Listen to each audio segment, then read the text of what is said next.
Welcome to another program in our series, Centrally Speaking. The program that opens up the conversation around important matters of economics and finance, matters of national importance that have an impact on your life. I'm Anna. And I'm Sheena. We are so happy you could join us once again. Anybody watching for the first time? Well, welcome to the show, and we hope you'll stay with us for this episode and for many more to come. Well, today's show is for farmers. Yep. We're digging into the farming industry and the agency that has made it their mission to support the development of agriculture in Jamaica. I'm talking about Rada, the Rural Agricultural Development Authority. Our guest today will be Marina Young, Executive Director of the agency. Marina will explain the role and functions of Rada. But before we hear from Marina Young, we first want to hear from who? You. It's time for the street check. What does the abbreviation RADA mean? Rural Agricultural Development Authority. Rural Agricultural Development Authority. Rural Authority Development. No, I don't. Yes, Rural Agricultural Development Authority. Rural Agricultural Development Authority. Rada. Rural Agriculture Development Association.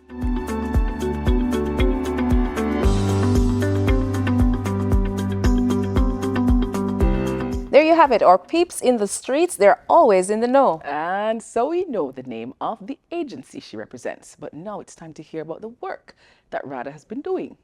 And our guest now is Marina Young, Executive Director of the Rural Agricultural Development Authority, otherwise known as Rada. Marina, welcome to the program. Good afternoon. All right, so let us ask the first basic question. What does Rada do? Rural Agriculture Development Authority agency is basically extension arm of the Ministry of Agriculture, Fisheries and Mining, which facilitates technical services to the farmers and other stakeholders in the communities with main objectives, and our main mission is to drive agriculture sector towards the food security, resilience, and sustainable development. And Rada is well aligned with the Ministry and Government of Jamaica 2030 mission and vision.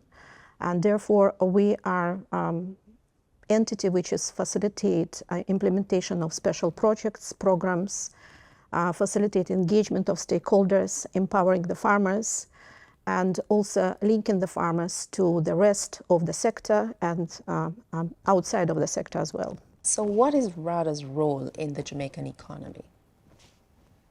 Considering that agriculture contributes between, it's 2023 data showed that agriculture contributed 7.7% to the GDP and provided 14% employment, overall employment in Jamaica.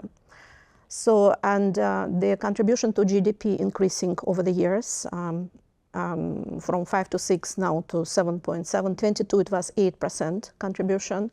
So therefore, we facilitate basically engagement of the entire sector to drive the agriculture production and productivity. So we do have sustainable production of food. And of course, that contributes not only in the economy, but it contributes to the health of the nation and well-being, our independence to some extent, because you are aware that we import a lot of food. Yes. So therefore, the RADA is an integral part, is not only in providing technical services and advisory to the farmers, but actually implementing programs which are well aligned with the strategic policies of the government and the ministry. Okay. All right, so let's take it a little further. So there is a global conversation about food security, the context of climate change and so on. So how does RADA help the Jamaican space to secure its own food? Well, the food security is, as you mentioned, is a global, regional, and a local priority. When you look at the globally, we have to feed, within the next 5 to 10 years, we have to feed over 9 billion people globally. In the region, we have a similar need that because the population is growing and therefore demand for the food is a major strategy for globally, regionally, and locally to ensure that we have safe and sufficient food to feed the nation. So the role of Rada in this process is very critical because when the Ministry of Agriculture, Fisheries and Mining is a policy-making institutions, we are actual implementers. So from the strategic point of view, the Ministry of Agriculture, Fisheries and Mining would have deep analysis on an ongoing basis, annual, quarterly, what is happening in the sector to identify their gaps and needs. And therefore, the programs constantly, on an annual basis, adjusted to address areas where we have to strengthen our food security under condition when we have to face the challenges of the climate change, and we recognize impact of the weather events on Jamaica generally and Jamaican agriculture sector. Right, so therefore the role of the Rada in contribution of GDP may be very difficult to calculate numerically, but we are the soldiers, we are the driving force for all of the programs, all of the initiatives. We are facilitators or linkages or entry point to the agriculture sector for anybody who comes with the assistance and support to our farmers and agriculture communities. So Marina, what is Rada as an institution doing to reduce the reliance on imported food and facilitate import substitution? The Ministry of Agriculture, Fisheries and Mining, through Rada, implements a production initiative program, which is targeting various crops, at least 10 crops. And one of the objectives, just one of the objectives of the program is to reduction, basically to addressing import substitution. Right. So there are very structured way how we identify the crops, which is on the key agenda. For example, under current program, which we call, as I say, PIP, Production Initiative Program, Irish potato and onion are the key because the importation bill very significant. So therefore, through the program intervention and specific support to the farmers, we have targets yearly and targets how we're going to reduce importation of those crops. So let me just give you an example. For onion, for 23-24 financial year, we achieved the target of 40%. Local production satisfy 40% of total import bill, which is significant increase with the previous year. And if you want to compare with 2014-15, when it was just a 14% substitution, now we're at 40% substitution. With Irish potato, it's varying year from year, but we had successes almost up to 85-90%. Currently, from last year, we're at 75%, which is really good for Jamaica, and we are grateful to the farmers that they are supporting the program and working with us together. 1 second, meaning 75% of all the potato consumed yes, is there locally is done. Correct. Right. So we do have annual consumption figures, and therefore we strategically looking how to reduce that gap. So we produce more and more locally, and rely less and less on import. And I just want to say that the major challenges in terms of addressing importation or substitution of importation, it's environmental factors. Okay. As you know, that Jamaican agriculture rely mostly, it's a rain-fed system. So although we have a significant improvements in terms of farmers accessing irrigation and managing on-farm water for production, which is becoming more sustainable, and under that circumstances, we still have rain dependency, and we have seasons as well. And therefore, while we're targeting maximum import substitution, there will be some gap, which is okay. It just have to be a very smaller percentage of what we usually consume to be imported. Right. So for people like me who grew up in the country, we are used to Rada, and we know of the extension officers. But just for the record, who is an extension officer and what is their role? We do have more than 200 extension officers island-wide. And the structure of the Rada is such that each parish divided is in extension areas. So extension areas represents different districts, different number of districts, and extension officer assigned to those extension areas. So who are our extension officers? We have, as I mentioned, over 200 extension officers as a generalist. So it's agriculture extension officer and agriculture assistants. That is most of the time farmers will interface on a regular basis, weekly, monthly, whatever, period of time, farmer basically demanding the services of the extension officers. In addition to the generalist extension officers, we have a specialty extension officers. We have a marketing extension officers, livestock extension officers, land husbandry extension officers, and rather very unique also having social services, home economics officers who are, it's the best kept secret. Yes.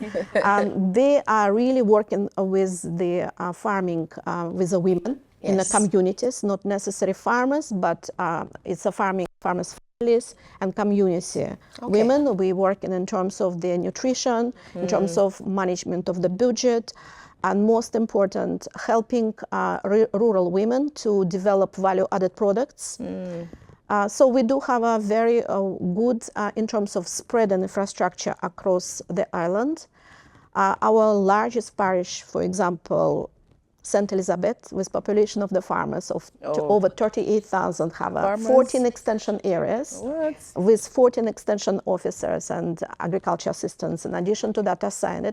So that is a basic structure of the way extension officers. Farmers, you heard it. There are a number of services available to help boost your business. We'll have more questions from Marina Young, CEO of Rada, right after these messages.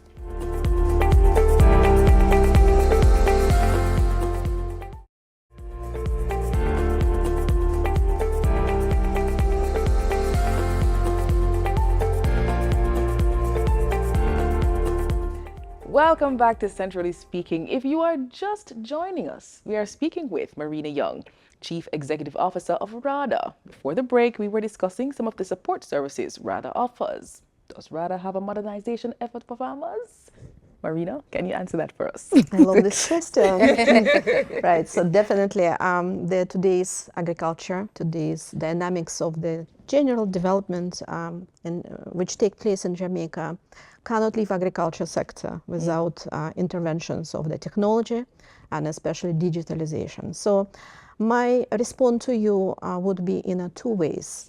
So what we're doing at Rada to improve extension delivery and what digital tools we're using, and also what technologies basically being promoted to the farmers, introduced to the farmers, and also used by the farmers currently in Jamaica. So when we're talking about digitalization, digitalization in Rada look in a very strategic way again, because the current challenge is a ratio between farmer and extension officers. Right. So I'm going to tell you that average ratio of one extension officer to farmers in Jamaica, considering that our farming population has been registered farmers today is over 260,000 farmers. 260,000? Yes, and we do have just over 200 extension officer, generalist officers on the ground, right? So therefore, maths is very simple.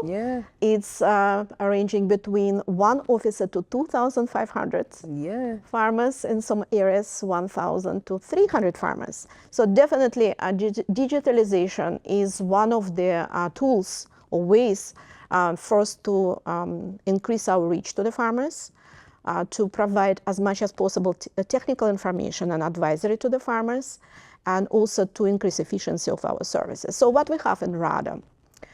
Rada is a very enthusiastic and innovative. I'm starting with our ABIS registration system. ABIS means Agriculture Business Information System. It's created and maintained by Rada. It's owned by Rada.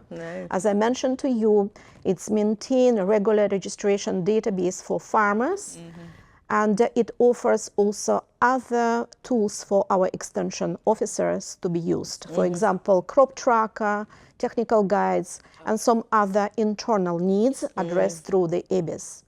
The good thing about EBIS, it's a digital online system. It is database, and therefore it's allowing us over the period of time to add new models as the need arises.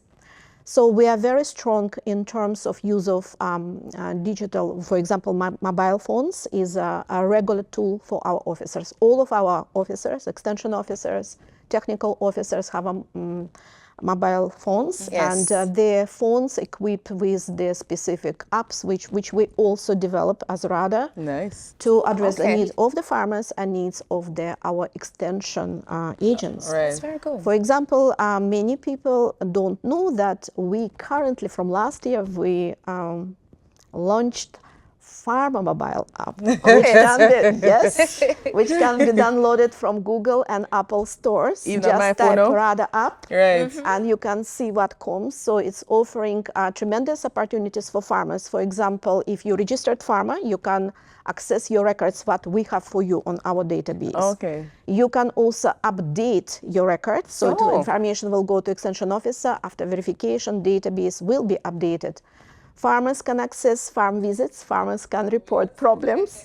Yes, farmers can access some technical information, and we gradually adding, for example, now it is in a working when we adding access to agriculture insurance. There is also health insurance, so we can provide the links. We just facilitate. Right. And some other services like meteorological updates, etc. Right. So this is Farmer app, but for our extension officer, we have an internal Rada mobile app, which allowing you use the phone for updating the database to communicate to the farmers. Another good kept secret that we do have how we call digital hub, which we call ALEX, Agriculture Exchange Linkages, Okay. where that particular platform operated in collaboration with Tourism in Chastenford, but Yes. it's operated by Rada. So what is happening if you are the farmer in St. Mary and you have your produce and you're looking for the market, you can actually use contact the Alex, and there will be facilitation in terms of who are the buyer between farmer and the buyer. So initially, it is the Alex platform started to support just the tourism and hospitality sectors. Okay, no. But now, especially during the COVID, after the COVID, it expanded to all kind of farmers, and all kind of the buyers, not necessarily just for the hospitality sector. So we're looking also to enhance that. So we are considering that it's a very powerful tool because it's helped to sell directly. We just facilitate the sale, but we're not interfering, but we're facilitating linkages, Yes. which is very important for us. So farmers often bemoan the struggles or hurdles they face when accessing financial services. Does RADA provide support in relation to farmers' access to credit or when interfacing with financiers or accessing financial services? This is an area which is really critically needed to look a little bit in details, and I think Ministry of Agriculture and other ministries looking at that. Logically, RADA is a government entity, so we would not really provide any financial directly support. However, because we have a very important facilitatory role, so it is done from the different approaches. Number one, for example, it's common that we would invite microcredit entities to come and meet with the farmer groups so they can explain what financial products or what loans, type of loans available. Right. We also facilitate, again, development of project proposals where the farming groups can actually, access the funding for implementing of their projects. So, and that is something what not necessarily like providing financing, but facilitating environment. And because what happened, a lot of funding support, especially currently, are available for farmer groups. Yes. But application process, especially if it is an international entity, it can be a little bit complicated. So we do have a way to assist the farmers with that. The challenge with accessing credits by farmers is due to the high risk of agriculture business. High risk in terms of we know that we're impacted by weather events on a regular basis. Yes. We know that the predial larceny is a real threat to our food security to some point because it is really so wide and so impactful that the lending institutions are looking as a high risk. Our stand at Rada, maybe not all of the farmers might be, qualified for the loans. Yes. And sometimes collaterals is not only the challenge. I mentioned to you is a high risk associated with financing. So, but we're voicing our opinion to the sector, to the financing sector that, okay, we do have farmers who we work over the years. We know that they produce well because they use the good agriculture practices, they have a consistent good yields over the years. We can put our voice for that farmers. Right. So, but the system itself needs really to look in a structured way, how the farmers can really in a sustainable way to access the funding. Yeah. It appears that most farmers would like to farm what is selling at the moment, what is popular. And when that happens, there is also a glut in the market for one particular agricultural product and a shortage of another.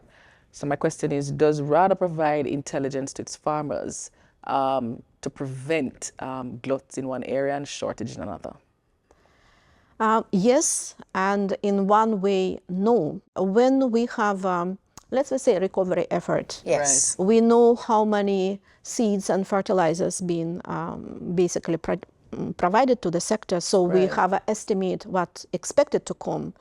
So in those circumstances, we can structurally plan how to absorb what will be coming. So now you can, if you're visiting the markets and supermarkets, you see sweet pepper, you see lettuce, you see tomatoes coming back, prices coming down, so and coming down very rapidly, right? So when it is predictable, we definitely have a network of buyers and purveyors when we sit down and discuss and plan, including, for example, for production and productivity program, where we have at least 10 crops, we would structurally engage that farmers who engage in this particular initiative, they do not have marketing problem. The challenge which we're having with a glut, it's again relating to the rain dependency because major planting season September, October because of the rainy season, and you have a little bit in March and a little bit in May, and therefore that's where majority of the farmers planting and then crops coming at the same time. Now, where we cannot help the farmers that we do not know who plant what. Yes. And then when the farmers reach to the point of harvesting their crop and something happening in terms of prices, low prices, farmers tend to call us a lot. But at that time, unfortunately, I hope we would be magic people, but very little can be done. However, we do have a structured initiatives, and I will tell you, the glut in Jamaica is not necessary that all of the island produce. It's a matter of distribution as well. So, like, for example, major producing parishes like St. Elizabeth, Manchester, Clarendon might have a lot, but Western parishes would have a high prices on the same thing. So, although we do not have a structured department, we provide just a marketing linkages, which mean that we link in purveyors, buyers, supermarkets, with the farming communities. I'm also very glad to say that I look at the export data. We do have some good movements in the export.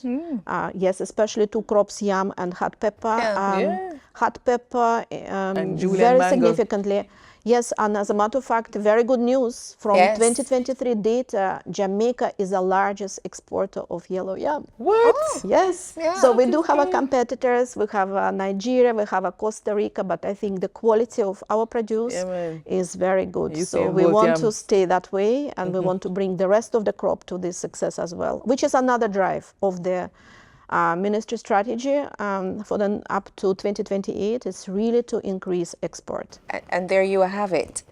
As usual, the time is up on another very informative conversation. Marina, thank you so much for spending some time with us on Centrally Speaking. Thank you for inviting. It was a pleasure having you. It was a pleasure. So, We have been speaking with Marina Young, Chief Executive Officer of Rada, that is the Rural Agricultural Development Authority. She updated us on the work Rada has been doing to support the growth of agriculture in Jamaica. Centrally Speaking, we'll be back after the break.